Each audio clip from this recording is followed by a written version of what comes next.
त्योहारी सीजन से ठीक पहले बढ़ती कीमतों ने चीनी की मिठास में कड़वाहट घोल दी है। चीनी की कीमतें आसमान छूने लगी हैं और इस मुद्दे को कांग्रेस ने लपक लिया है। कांग्रेस अध्यक्ष मल्लिकार्जुन खड़गे ने चीनी की बढ़ती कीमतों और स्टॉक की कमी को लेकर केंद्र सरकार पर निशाना साधा है। उन्होंने एक्स पर पोस्ट कर कहा कि त्योहारों से पहले चीनी की मिठास में मोदी सरकार की नीतियों की कड़वाहट घुल गई है। खड़गे ने मोदी सरकार से 3 सवाल भी पूछे।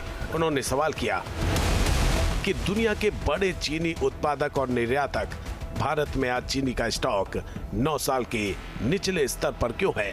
नौबत निर्यात रोकने और 10 लाख टन चीनी ड्यूटी फ्री आयात करने तक कैसे पहुंच गई? 3 महीने में चीनी करीब 40% महंगी हो गई। त्योहारों से पहले जनता पर पड़ी इस महंगाई की मार का जिम्मेदार कौन है? जब देश में चीनी की कमी है और सरकार विदेश से चीनी मंगा रही है, तो गन्ने और अनाज को E20 के लिए एथेनॉल बनाने में झोंकने की नीति की समीक्षा क्यों नहीं हो रही?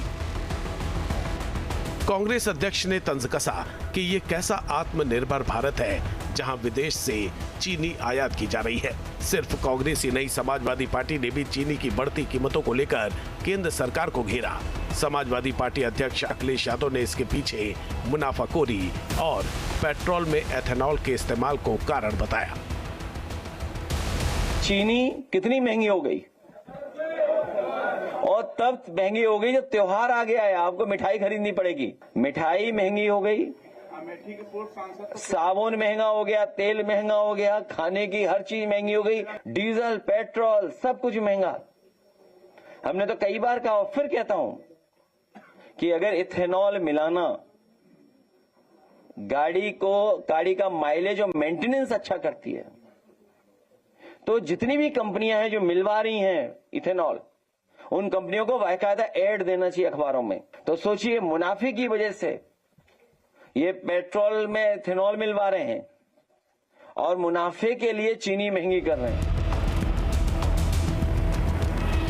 विपक्ष ने चीनी को इसलिए मुद्दा बनाया क्योंकि देश के कई शहरों में इसकी कीमत 70 रुपए किलो के करीब तक पहुंच गई है। पिछले 3 महीने में चीनी के दाम करीब 40% यानी 19 रुपए प्रति किलो तक बढ़ गए हैं। चीनी के दाम क्यों बढ़े, इसे लेकर सरकार से लेकर विपक्ष तक के अपने दावे हैं। पूरे मामले पर केंद्र सरकार भी एक्टिव हुई है।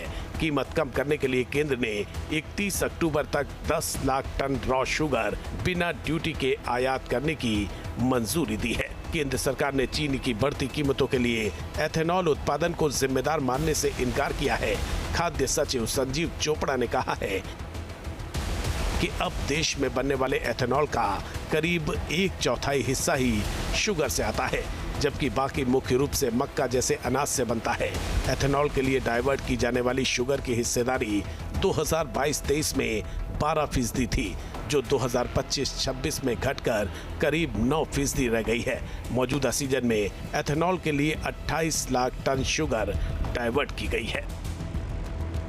सवाल है कि क्या महंगाई आम आदमी की जेब पर भारी पड़ रही है, क्योंकि दावा किया जा रहा है कि अनाज से लेकर हरी सब्जियां और तेल सब कुछ महंगा हो गया है।